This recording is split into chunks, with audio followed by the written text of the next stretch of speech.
ഇപ്പോഴത്തെ കേരളത്തിലെ രാഷ്ട്രീയ പ്രചാരണത്തിന്റെ അതായത് LDFന്റെയും കേന്ദ്രത്തിലെ NDA സർക്കാരിന്റെയും പ്രധാന കുന്തമുന എന്ന് പറയുന്നത് ശ്രീ വെള്ളാപ്പള്ളി നടേശനാണ്. കാര്യമൊക്കെ പറഞ്ഞു കഴിഞ്ഞാൽ അദ്ദേഹം വലിയൊരു സംഭവമാണ്. SNDPയുടെ ജനറൽ സെക്രട്ടറി സ്ഥാനത്തിരുന്നുകൊണ്ട് തന്നെ ശ്രീനാരായണ ഗുരുവിനെക്കാട്ടിലും വലിയ കാര്യങ്ങളൊക്കെ ചെയ്ത് റെക്കോർഡിട്ട ആളെന്നൊക്കെയാണ് പറയുന്നത്. പിന്നെ SNDPയെ കുറിച്ചുള്ള വാർത്തകളും കാര്യങ്ങളൊക്കെ പുറലോകം അറിഞ്ഞത് വെള്ളാപ്പള്ളി നടേശൻ വന്നതിന് ശേഷമാണ്. ശരി, നല്ല കാര്യമൊക്കെ തന്നെയാണ്. അതൊക്കെ നമുക്ക് അംഗീകരിക്കാൻ പറ്റുന്ന ഒരു കാര്യമാണ്. ഒരു വ്യക്തി എന്നുള്ള രീതിയിൽ ഞാനും അത് അംഗീകരിക്കുന്നു. NSS ആയാലും SNDP ആയാലും വിശ്വകർമ്മയായാലും അതുപോലുള്ള സമുദായങ്ങളൊക്കെ സംഘടിക്കുകയും അവരുടെ സമുദായം ശാക്തീകരിക്കപ്പെടുന്നതിനൊക്കെ ഒരുപാട് നല്ല കാര്യങ്ങളൊക്കെ ചെയ്യുകയും വേണം. ഇതെല്ലാം നല്ല കാര്യങ്ങളാണ്. പക്ഷേ ആവശ്യമില്ലാതെ അവിടെ ഇവിടെയും നടന്ന് ഇല്ലാത്ത കാര്യങ്ങൾ പറഞ്ഞുണ്ടാക്കുമ്പോൾ ഒരിക്കലും അത് അംഗീകരിക്കാൻ പറ്റില്ല.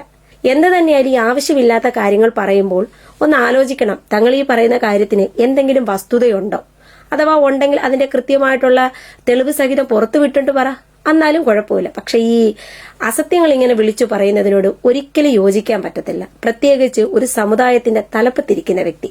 ശ്രീ വെള്ളാപ്പള്ളി നടേശൻ തിരുവനന്തപുരത്ത് പല സ്ഥലത്തും ഇരുന്ന് പറഞ്ഞുകൊണ്ട് നടന്നു, മുസ്ലിങ്ങൾ ഒരുപാട് സ്കൂൾ നേടി, മുസ്ലിങ്ങൾ ഒരുപാട് സ്വത്ത് നേടി, അത് നേടി, ഇത് നേടി എന്നൊക്കെ ഇങ്ങനെ പുള്ളിക്കാരൻ പറഞ്ഞുകൊണ്ട് നടന്നു. ഇത് കേട്ടപ്പോ മറ്റൊരു മതവിഭാഗം, അതായത് ക്രൈസ്തവ സമുദായത്തിലെ ചില ആൾക്കാർ അത് നിശബ്ദമായി അംഗീകരിക്കുകയും ചെയ്തു, കൈയടിക്കുകയും ചെയ്തു. ഇതുപോലെ തന്നെയാണ് NSSകാര് മുസ്ലിങ്ങളെ കുറ്റം പറയുമ്പോഴത്തേക്കിനും കൈയടിയും ചില ആൾക്കാർ സൈലന്റ് ആയിട്ട് അംഗീകരിക്കുകയൊക്കെ ചെയ്തിട്ടുണ്ട്. അപ്പൊ ഇങ്ങനെയൊക്കെ കേട്ടപ്പോൾ ഇതിനൊരു സത്യം തിരക്കണമല്ലോ. അപ്പോൾ ഇങ്ങനെ ഓരോ എല്ലാ സമുദായത്തിന്റെ ആൾക്കാരും ഇങ്ങനെ ആരോപണങ്ങൾ ഉന്നയിച്ചുകൊണ്ടിരിക്കുകയാണ്. അപ്പോൾ ഇതിന്റെയൊക്കെ സത്യം അറിഞ്ഞേ പറ്റത്തുള്ളൂ. അങ്ങനെ ഇതിന്റെ സത്യം ഒന്ന് പഠിക്കണമെന്ന് കരുതി, പക്ഷെ ഇതിന്റെ രേഖകളൊക്കെ കിട്ടുക എന്ന് പറയുന്നത് വളരെ ബുദ്ധിമുട്ടുള്ള കാര്യമാണ്. അങ്ങനെ ഇരിക്കുമ്പോഴാണ് വിദ്യാഭ്യാസ വകുപ്പിൽ നിന്ന് ഹെഡ് മാസ്റ്ററായിട്ട് റിട്ടയർ ആയ പോരുവഴി ശ്രീ കബീർ സാർ എന്നെ ബന്ധപ്പെടുന്നത്. അപ്പൊ അദ്ദേഹവുമായിട്ട് ഈ കാര്യങ്ങൾ സംസാരിച്ചപ്പോഴത്തേക്കിനും അദ്ദേഹം ഇതിന്റെയൊക്കെ കൃത്യമായിട്ടുള്ള കണക്ക് സഹിതം വെച്ച് ഇതിന്റെ വസ്തുത എന്താണെന്ന് അദ്ദേഹം പറയുകയുണ്ടായി. അക്ഷരാർത്ഥത്തിൽ ഇത് കേട്ടപ്പോൾ ഞാൻ ഞെട്ടിപ്പോയി. ആദ്യമൊക്കെ ഞാനും കരുതിയിരുന്നത് ഇവരൊക്കെ പറയുന്നത് സത്യമായിരിക്കും, കാരണം NSSകാരും SNDPക്കാരും നമ്മുടെ സമുദായത്തിൽപ്പെട്ടവരൊക്കെ പറയുമ്പോൾ അതാണല്ലോ ആദ്യം ഒന്ന് വിശ്വസിക്കേണ്ടത്. ഞാനും അങ്ങനെയൊക്കെ വിശ്വസിച്ചു. പക്ഷേ ഒരാൾ കണക്കുകൾ നിരത്തി, അതും തെളിവ് സഹിതം നിരത്തി ഒരു കാര്യത്തിന്റെ അഗാധമായിട്ട് ആ ഒരു കാര്യത്തെ അങ്ങോട്ട് വിശദീകരിക്കുമ്പോൾ തീർച്ചയായിട്ടും നമ്മളത് വിശ്വസിക്കണം, കാരണം തെളിവുണ്ട്. അപ്പൊ ഇതിന്റെ കണക്കുകൾ കബീർ സാർ പറഞ്ഞപ്പോഴത്തേക്കിനാണ് ഇതൊന്നും ഇങ്ങനെയൊന്നും അല്ല, ഇതിന്റെ പിന്നിൽ ഒരുപാട് സത്യങ്ങളുണ്ട് എന്ന് മനസ്സിലാക്കാനായിട്ട് സാധിച്ചത്. ഇതിന്റെ കണക്കുകൾ മുഴുവൻ അങ്ങ് ഭൂതകാലം തൊട്ട് ഉണ്ടെന്ന് പറയാൻ പറ്റത്തില്ല. ഏകദേശം ഉമ്മൻചാണ്ടി സർക്കാർ ഇറങ്ങിക്കഴിഞ്ഞ് അപ്പൊ ആ ഒരു കാലയളവ് അറിയാലോ, ഒരു 10 വർഷത്തിനകത്തുള്ള കണക്കുകൾ കൃത്യമായിട്ടാണ് കബീർ സാർ നമ്മളോട് പങ്കുവച്ചിട്ടുള്ളത്. അതിനകത്ത് ആർക്കൊക്കെ എന്തൊക്കെ കൊടുത്ത്, എത്ര വീതം കൊടുത്ത്, എങ്ങനെയാണ് വീതം വെച്ചത് എന്നുള്ള കാര്യങ്ങളൊക്കെ കൃത്യമായിട്ട് അദ്ദേഹം വീഡിയോ ക്ലിപ്പിലൂടെ നമ്മോട് പങ്കുവച്ചിട്ടുണ്ട്. ഇത് ഞാൻ പറഞ്ഞ ഭംഗിയാവില്ല, അതുകൊണ്ട് അദ്ദേഹത്തിനെ കൊണ്ട് തന്നെ പറയിച്ചു. അദ്ദേഹം പറഞ്ഞതിന്റെ വീഡിയോ ക്ലിപ്പ് നിങ്ങളൊന്ന് കണ്ടു നോക്കുക. അത് കണ്ടതിന് ശേഷം നിങ്ങളുടെ ഒരു അഭിപ്രായം പറയുകയും വേണം. മുസ്ലിം സമുദായം അനർഹമായും അമിതമായും ചിലതൊക്കെ നേടിയെടുത്തുവെന്നും അത് മറ്റ് സമുദായങ്ങൾക്ക് അർഹതപ്പെട്ടത് നേടിയെന്നുമുള്ള ഒരു പ്രചാരവേലയ്ക്ക് ഏതാണ്ട് ഒരു പതിറ്റാണ്ടിലേറെ പഴക്കമുണ്ട്. വെള്ളാപ്പള്ളിയും അതുപോലുള്ള ആളുകളൊക്കെ നിരന്തരം പറയുമ്പോഴും മുസ്ലിം സമുദായം ഒന്നും ഈ കാര്യത്തിൽ കാര്യമായിട്ടൊന്നും പറയാതിരിക്കുന്നത് എന്തുകൊണ്ടാണെന്ന് എനിക്ക് ഇപ്പോഴും മനസ്സിലാവുന്നില്ല. നമ്മൾ കണക്കുകളിലേക്ക്, ആധികാരിക കണക്കിലേക്ക് പോകുമ്പോൾ സംസ്ഥാനത്താകെ എയ്ഡഡ് മേഖലയിൽ 8147 സ്കൂളുകളാണ് സ്വകാര്യ മേഖലയിലുള്ളത്.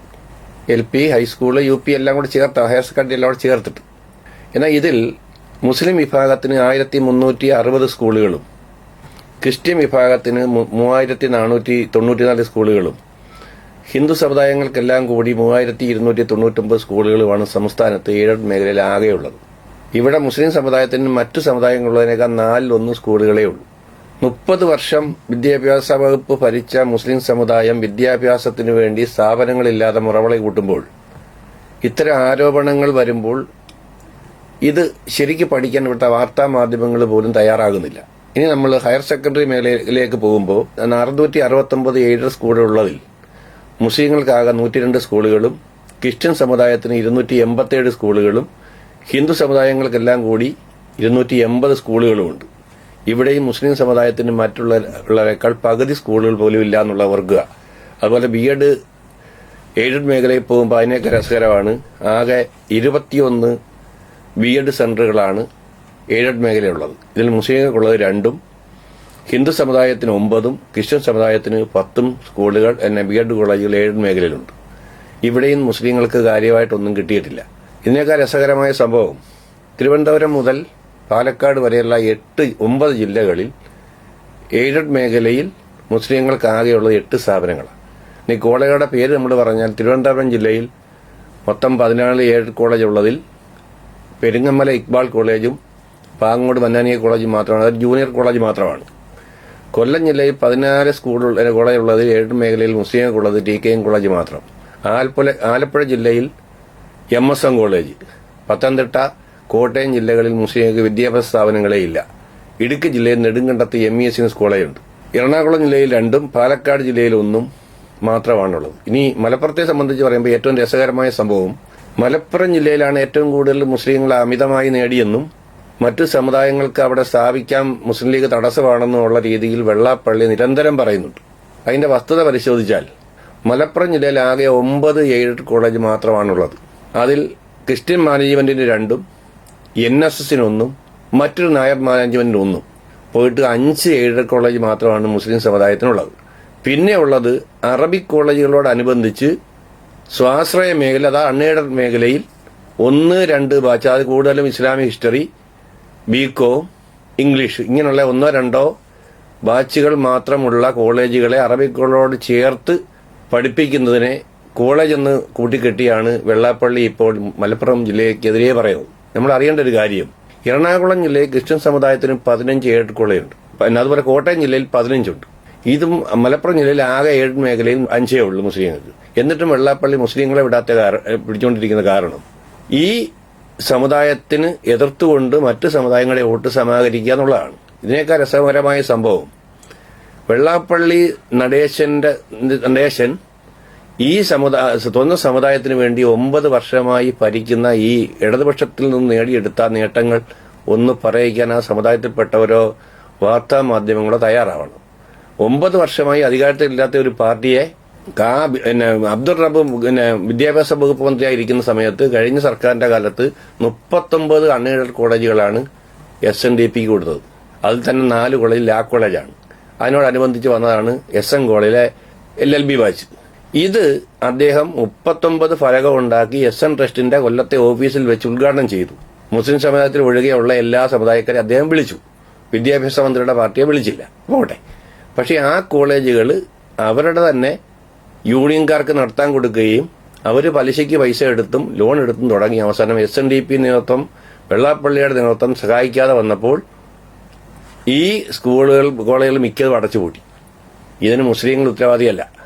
മുസ്ലിങ്ങൾ അമിതമായി നേടിയെന്ന് പറഞ്ഞാൽ മുസ്ലിം സമുദായത്തിന് അർഹതപ്പെട്ട 32,000 കുട്ടികളാണ് മലപ്പുറത്ത് ഹയർ സെക്കൻഡറി പഠന സൗകര്യമില്ലാതെ തെരുവിൽ നിൽക്കുന്നത്. മാത്രമല്ല, അതിനേക്കാൾ ഖേദകരമായത് 89 അൺഎയ്ഡഡ് +2 ഹയർ സെക്കൻഡറി സ്കൂളുകളാണ് മലപ്പുറം ജില്ലയിൽ മാത്രം പ്രവർത്തിക്കുന്നത്. അതുകൂടി കഴിച്ച് ബാക്കി വരുന്നതാണ് 30,000-ഓളം കുട്ടികൾ പഠിക്കാൻ. ബാക്കി എല്ലാ എറണാകുളം, കോട്ടയം, പത്തനംതിട്ട, ആലപ്പുഴ ജില്ലകളിലെ എല്ലാ സ്കൂളുകളിലും ഹയർ സെക്കൻഡറിയോ അല്ലെങ്കിൽ വൊക്കേഷണൽ ഹയർ സെക്കൻഡറിയോ ഇത് രണ്ടും കൂടെ ഒന്നിച്ചോ ഉണ്ട്. അപ്പോൾ ഇവിടെ മുസ്ലിം ലീഗ് നേടിയെന്നല്ല, മുസ്ലിം ലീഗ് ഒന്നും നേടിയിട്ടില്ല, മുസ്ലിം സമുദായത്തിന് ഒന്നും നേടിക്കൊടുത്തിട്ടുമില്ല. അടിസ്ഥാനപരമായിട്ട് പറഞ്ഞാൽ കഴിഞ്ഞ അവസാനത്തെ 2 മന്ത്രിസഭയിലെ ലീഗ് വിദ്യാഭ്യാസ മന്ത്രിമാർ ക്രിസ്ത്യൻ നായർ സമുദായത്തിന്റെ വിദ്യാഭ്യാസ കാര്യദർശിയായി പ്രവർത്തിക്കുന്നതല്ലാതെ ഈ സമുദായത്തിന് വേണ്ടി ഒന്നും ചെയ്തിട്ടില്ല. ഇല്ലെങ്കിൽ അവർ വ്യക്തമാക്കട്ടെ. നമ്മൾ വേറെ കള്ളം പറയാൻ പറ്റുന്ന വിഷയമല്ലിത്. ഇതാണ് ഇതിനെ സംബന്ധിച്ച കാര്യം. ഇനി ഭൂമിയുമായി ബന്ധപ്പെട്ട് കഴിഞ്ഞ 50 വർഷത്തെ കേരളത്തിന്റെ ചരിത്രത്തിൽ മുസ്ലിങ്ങൾക്ക് ആകെ കിട്ടിയിട്ടുള്ളത് 64 സെന്റ് വസ്തു. ആലപ്പുഴ ജില്ലയിലെ കാഞ്ഞിരത്തുമൂട് പള്ളിയിലെ 64 സെന്റ് വസ്തു വക മാറ്റി കിട്ടിയതാണ്. എന്നാൽ ഈ കാലയളവിൽ ഈ അവസാന ഉമ്മൻചാണ്ടി മന്ത്രിസഭയുടെ കാലത്ത് വൻതോതിൽ ഭൂമി 3 സമുദായങ്ങൾ കൊടുത്തിട്ടുണ്ട്. ക്രിസ്ത്യൻ സമുദായത്തിന് മാത്രം 218 ഏക്കർ 18.2 ഏക്കർ, നായർ സമുദായത്തിന് മാത്രമായി 104.7 ഏക്കർ, അതുപോലെ ഈഴവ സമുദായത്തിന് 30.54 ഏക്കർ. ഇത്രയും ഭൂമിയെല്ലാം ഈ പതിച്ചു കൊടുത്തതാണ്. ഇതെല്ലാം ഇതിന്റെ രേഖയുള്ളതും വസ്തുതയുള്ളതാണ്. ഈ ഇന്ന് ക്രിസ്ത്യൻ സമുദായത്തിന്റെ ആയാലും നായർ സമുദായത്തിന്റെ ആയാലും ഈഴവ സമുദായത്തിനാണ് മിക്ക വിദ്യാഭ്യാസ സ്ഥാപനങ്ങളും പള്ളികളും ദേവാലയങ്ങളും ഒക്കെ നിൽക്കുന്ന സർക്കാരിൽ നിന്ന് പാട്ടത്തിനെടുത്തതോ പതിച്ചെടുത്തതായ ഭൂമിയിലാണ്. എന്നാൽ ഈ കേരളത്തിലെ ചരിത്രത്തിൽ ഇന്ന് വരെ 1 സെന്റ് ഭൂമി പോലും ദേവാലയങ്ങൾക്കോ ഒന്നും സർക്കാരിൽ നിന്ന് പതിച്ചു കിട്ടിയിട്ടില്ലെന്നുള്ളത് ഗവൺമെന്റ് രേഖയുണ്ട്. ഇനി പറയണം എന്താ, പിന്നെ നിങ്ങൾ പത്രക്കാരായിട്ട് ആളിത് ശ്രമിക്കുന്നെങ്കിൽ അവർ ശ്രദ്ധിക്കേണ്ട കാര്യങ്ങൾ, ഈ മുസ്ലിങ്ങൾ അമിതമായി നേടിയത് എന്തൊക്കെയാണെന്ന് വെള്ളാപ്പള്ളിയെ കൊണ്ടൊന്ന് പറയിച്ചാൽ കൊള്ളാം.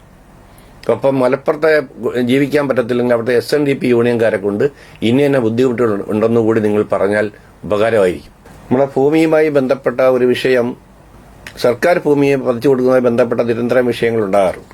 എന്നാൽ കഴിഞ്ഞ ഉമ്മൻചാണ്ടി സർക്കാരിന്റെ കാലത്ത് കാലിക്കട്ട് സർവകലാശാലയിൽ 2 ഏക്കർ ഭൂമി CH ചെയറിന് വേണ്ടി മാറ്റിവെച്ചപ്പോൾ ഹിന്ദു സമുദായത്തിന് ജീവിക്കാൻ പറ്റുന്നില്ല എന്ന് പറഞ്ഞ് നായർ മുതൽ നായാടി വരെയുള്ളവരെ സംഘടിപ്പിക്കാൻ വേണ്ടിയുള്ള ശ്രമങ്ങളൊക്കെ നടന്നതെന്ന് നമുക്കറിയാം. ആ 2 ഏക്കർ ചെയറിന്റെ ഭാഗം ഒഴിവാക്കി സർക്കാർ പിന്നെ അനുവദിച്ചില്ല, അല്ലെങ്കിൽ അത് ക്യാൻസലാക്കി. എന്നാൽ അതേ മന്ത്രിസഭയിലെ ഉമ്മൻചാണ്ടിയുടെ കാലത്ത് അവസാന ഇലക്ഷന് തൊട്ടു മുമ്പുള്ള അവസാന ക്യാബിനറ്റിൽ നടന്ന ഒരു വൻ ചതിവ് ഞാൻ നിങ്ങളെ ശ്രദ്ധയപ്പെടുത്തിയാണ്. ഇടുക്കി, കോട്ടയം, എറണാകുളം ജില്ലകളിൽ KP യോഹന്നാന് 8000-ൽ പരം ഏക്കർ അനധികൃതമായി കൈവശപ്പെടുത്തിയത് കൂടാതെ 138 ഏക്കർ പാട്ടക്കുടിശ്ശിക എഴുതി തള്ളി പതിച്ചു കൊടുത്തു. സുൽത്താൻ ബത്തേരി അസംഷൻ ഫറോന പള്ളിക്ക് സെന്റിന് 100 രൂപ നിരക്കിൽ 4.8 ഏക്കർ പതിച്ചു നൽകി. അതേ പള്ളിക്ക് തന്നെ സുൽത്താൻ ബത്തേരിയിൽ വ്യാപാര സമുച്ചയത്തിന് 30 വർഷത്തേക്ക് പാട്ടത്തിനായി 2.8 ഏക്കർ പതിച്ചു കൊടുത്തു. ഇരിഞ്ഞാലക്കുട ക്രൈസ്റ്റ് കോളേജിന് പാട്ടക്കുടിശ്ശിക 2.48 കോടി എഴുതി തള്ളി പതിച്ചു നൽകിയത് 15.47 ഏക്കർ. തൃശൂർ സെന്റ് തോമസ് കോളേജിന് ചെമ്പുകാവ് വില്ലേജിൽ 25 കോടി രൂപ പാട്ടക്കുടിശ്ശിക എഴുതി തള്ളി സെന്റിന് 100 രൂപ നിരക്കിൽ പതിച്ചു നൽകിയത് 1.19 ഏക്കർ. തൃശൂർ സെന്റ് മേരീസ് കോളേജിന് ചെമ്പുകാവ് വില്ലേജിൽ 42 കോടി പാട്ടക്കുടിശ്ശിക എഴുതി തള്ളി പതിച്ചു നൽകിയത് 55.7 ഏക്കർ. ഇതെല്ലാം ഉമ്മൻചാണ്ടിയുടെ കാലത്താണ്. അതേ കാലയളവിൽ തിരുവനന്തപുരം NSS MG കോളേജിന് സെന്റിന് 100 രൂപ നിരക്കിൽ 107 കോടി രൂപ പാട്ടക്കുടിശ്ശിക എഴുതി തള്ളി പതിച്ചു നൽകിയത് 42.96 ഏക്കർ. നിറമൻകരയിലെ തിരുവനന്തപുരം ജില്ല കൈമനം NS കോളേജിന് സെന്റിന് 100 രൂപ നിരക്കിൽ പതിച്ചു നൽകിയത് 25.6 ഏക്കർ. തിരുവനന്തപുരം വഞ്ചിയൂർ 1.25 കോടി പാട്ടക്കുടിശ്ശിക എഴുതി തള്ളി പതിച്ചു നൽകിയത് ജില്ലാ കളക്ടറുടെ എതിർപ്പിനെ മറികടന്ന് പതിച്ചു നൽകിയത് 71 സെന്റ്. ഇടുക്കി മണക്കാട് NSS സ്കൂളിന് 55,78,880 രൂപ പാട്ടക്കുടിശ്ശിക എഴുതി തള്ളി 99 സെന്റ് പതിച്ചു നൽകി. അതേപോലെ പന്തള NSS കോളേജിന് പതിച്ചു നൽകിയ 98 ലക്ഷം രൂപ പാട്ടക്കുടിശ്ശിക ഒഴിവാക്കി 9.4 ഏക്കർ. ഇതിത്രയും NSSനും ഹിന്ദു സമുദായങ്ങൾക്ക് നൽകിയതാണ്. ഇനി SNDPയുടെ കാര്യം ഇതിനേക്കാൾ രസകരമാണ്. കോട്ടയം ജില്ലയിലെ മുരുകന്മല SNDPക്ക് ക്ഷേത്ര നിർമ്മാണ ആവശ്യത്തിനെന്ന പേരിൽ റിസോർട്ട് നിർമ്മാണത്തിന് 25 ഏക്കർ, കരുനാഗപ്പള്ളി കുളം ഉൾപ്പെടെ പാട്ടത്തിന് 4.5 acre, Vakkam Nedumkandam SN training കോളേജിന് പതിച്ചു നൽകിയത് 1.04 ഏക്കർ. ഇത്രയും ഈഴവ സമുദായത്തിന് കിട്ടിയതാണ്. മൊത്തം 30.54 ഏക്കർ. അതുപോലെ ഏറനാട് താലൂക്ക് CSI പള്ളിക്ക് പതിച്ചു നൽകിയത് 8 acre. Thiruvananthapuram institute of engineers കോളേജിന് പാട്ടക്കുടിശ്ശിക ഒഴിവാക്കി പതിച്ചു നൽകിയത് 45 സെന്റ്. കൊല്ലം ജില്ലയിലെ വാളത്തുങ്കൽ ക്ഷേത്രത്തിന് 30 വർഷത്തെ പാട്ടത്തിന് 8.09 ഏക്കർ. കാഞ്ഞങ്ങാട് സെൻട്രൽ സ്കൂളിന് NSന്റെ സ്കൂളിന് പതിച്ചു നൽകിയത് 5.2 ഏക്കർ. അങ്ങനെ NSSന് മൊത്തമായിട്ട് 105.4 ഏക്കറും ഈഴവ സമുദായത്തിന് 30.54 ഏക്കറും ക്രിസ്ത്യൻ സമുദായത്തിന് 228.4 ഏക്കറുമാണ് പതിച്ചു കൊടുത്തിട്ടുള്ളത്. ഇവിടെ നിന്ന് മുസ്ലിങ്ങൾക്ക് ആകെ കിട്ടിയത് 64 സെന്റ് വസ്തു ആലപ്പുഴ ജില്ലയിൽ ഞാൻ നേരത്തെ പറഞ്ഞതാണ്. ഇവിടെ എവിടെ അപ്പം അങ്ങനെയാണെങ്കിൽ മുസ്ലിം സമുദായം ഏത് മേഖലയിൽ എങ്ങനെയാണ് അമിതമായി നേടിയതെന്ന് ഈ ബന്ധപ്പെട്ടവർ വെറുതെ പറയാതൊന്ന് വിശദീകരിച്ചാൽ കേളിയ സമൂഹത്തിന് അത് ഒരു അറിവായി മാറുമെന്നാണ് എനിക്ക് ഇക്കാര്യത്തിൽ പറയാനുള്ളത്.